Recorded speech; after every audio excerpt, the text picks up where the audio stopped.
Bonjour et bienvenue pour cette lecture des textes fondateurs. La création du monde, c'est une question existentielle pour l'homme. Il cherche à savoir pourquoi et comment il est arrivé sur Terre. Eh bien, il y a plusieurs explications selon la religion, mais aussi selon les peuples. Nous allons découvrir ces textes.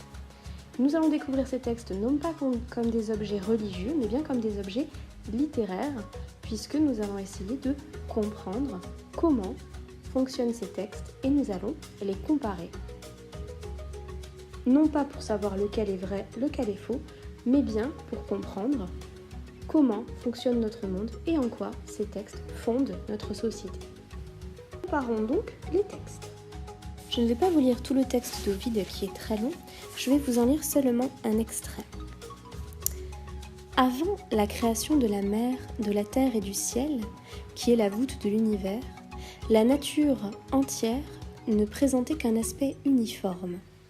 On a donné le nom de chaos à cette masse grossière, qui n'était qu'un bloc inerte, sans forme et sans vie, un entassement confus d'éléments discordants et mal unis entre eux. Si ce n'est pas la bienfaisante nature elle-même, c'est un Dieu qui mit fin à cette lutte en séparant la terre du ciel, l'eau de la terre, et l'air le plus limpide de l'air le plus épais. Quand il eut débrouillé ce chaos et séparé les éléments en marquant à chacun la place qu'il devait occuper, il établit entre eux les lois d'une immuable harmonie. Après que ce Dieu, quel qu'il fût, eut ainsi opéré le partage et la disposition de cet amas de matière, il façonna d'abord la terre, encore irrégulière par certains côtés, et il l'arrondit en un globe immense. Il ordonne aux mers de se répandre et de se soulever au souffle furieux des vents et d'encercler la terre de rivages. Dès que le Créateur eut fixé les limites qui devaient servir de barrière aux différents corps, les astres, auparavant ensevelis dans la nuit du chaos, commencèrent à briller dans toute l'étendue des cieux. Et afin que chaque région eût ses habitants, la voûte céleste devint la demeure des astres et des dieux. Les eaux se peuplèrent de poissons, la terre de bêtes fauves, et l'air d'oiseaux qui agitent leurs ailes. Mais il manquait encore un animal plus noble, doué d'une raison plus élevée, et fait pour commander aux autres. Alors l'homme naquit, soit le créateur de toutes choses, qui a tiré l'univers du chaos, le format d'une semence divine, soit la terre qui venait à peine d'être séparée des purs rayons de l'éther, avait conservé en son sein des germes du ciel, vestiges de son ancienne alliance. Et c'est cette terre fertile que le fils de Titan, Japet, Prométhée, détrempa avec de l'eau pour la façonner à l'image des dieux, les maîtres de l'univers. Tandis que tous les autres animaux courbent la tête et regardent vers le ciel, le Créateur a donné à l'homme un visage qui se tient vers le haut. Il a voulu qu'il puisse contempler le ciel et lever les yeux vers les astres. Ainsi la terre, qui n'était auparavant qu'une masse informe et grossière, s'est couverte de cette métamorphose de figures d'hommes jusqu'alors inconnues. Le texte de la Bible. Le premier texte de la Bible s'appelle la Genèse. C'est le texte qui comprend les premiers textes importants. Donc on l'appelle comme ça ce premier livre, puisque vous avez vu que la Bible c'est un très gros livre. Alors voici le texte. Au commencement, Dieu créa les cieux et la terre. La terre était informe et vide. Il y avait des ténèbres à la surface de l'abîme, et l'Esprit de Dieu se mouvait au-dessus des eaux. Dieu dit « Que la lumière soit », et la lumière fut. Dieu vit que la lumière était bonne, et Dieu sépara la lumière d'avec les ténèbres. Dieu appela la lumière « jour », et il appela les ténèbres « nuit ». Ainsi, il y eut un soir, et il y eut un matin. Ce fut le premier jour. Dieu dit qu'il y ait une étendue entre les eaux, et qu'elle sépare les eaux d'avec les eaux. Et Dieu fit l'étendue. Il sépara les eaux qui sont au-dessous de l'étendue d'avec les eaux qui sont au-dessus de l'étendue, et cela fut ainsi. Dieu appela l'étendue ciel, Ainsi, il y eut un soir et il y eut un matin. Ce fut le second jour. Dieu dit que les eaux qui sont au-dessous du ciel se rassemblent en un seul lieu et que le sec paraisse. Et cela fut ainsi. Dieu appela sec terre et il appela l'amas des eaux mer. Dieu vit que cela était bon. Puis Dieu dit que la terre produise de la verdure, de l'herbe portant de la semence, des arbres fruitiers. Et cela fut ainsi. Dieu vit que cela était bon. Ainsi, il y eut un soir et il y eut un matin. Ce fut le troisième jour. Dieu dit qu'il y ait des luminaires dans l'étendue du ciel pour séparer le jour d'avec la nuit, et que ce soit des signes pour marquer les époques, les jours et les années, et qu'ils servent de luminaires dans l'étendue du ciel pour éclairer la terre. Et cela fut ainsi. Dieu fit les deux grands luminaires, le plus grand luminaire pour présider au jour et le plus petit luminaire pour présider la nuit. Il fit aussi les étoiles. Dieu les plaça dans l'étendue du ciel pour éclairer la terre, pour présider au jour et à la nuit. Dieu vit que cela était bon. Ainsi il y eut un soir et il y eut un matin. Ce fut le quatrième jour. Dieu dit que les eaux produisent en abondance des animaux vivants et que des oiseaux volent sur la terre vers l'étendue du ciel.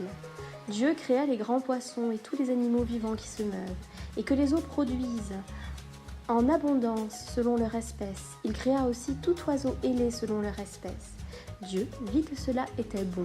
Dieu les bénit en disant « Soyez féconds, multipliez et remplissez les eaux de la mer, et que les oiseaux multiplient sur la terre. » Ainsi, il y eut un soir et il y eut un matin. Ce fut le cinquième jour. Dieu dit que la terre produise des animaux vivants selon leur espèce, du bétail, des reptiles et des animaux terrestres selon leur espèce.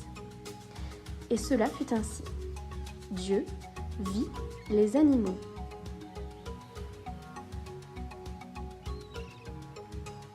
de la terre selon leur espèce, le bétail, les reptiles, la terre.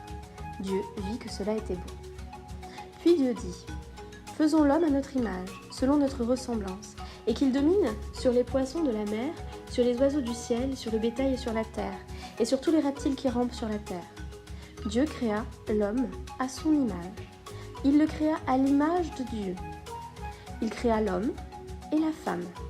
Dieu les bénit et leur dit « Soyez féconds, multipliez, remplissez la terre et l'assujettissez, et dominez sur les poissons de la mer, sur les oiseaux du ciel et tout animal qui se meut sur la terre. » Et cela fut ainsi.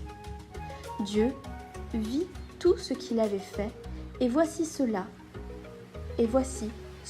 était très bon.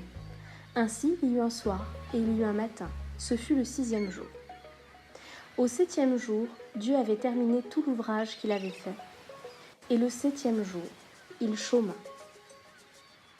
Maintenant, nous allons voir et découvrir la création du monde dans le Coran. Alors, le Coran est divisé en sourates. Donc, vous allez avoir plusieurs sourates. Les sourates sont donc des chapitres dans le Coran. Donc, je vais vous lire plusieurs sourates qui ne sont pas la suite, mais qui renvoient à cette création du monde.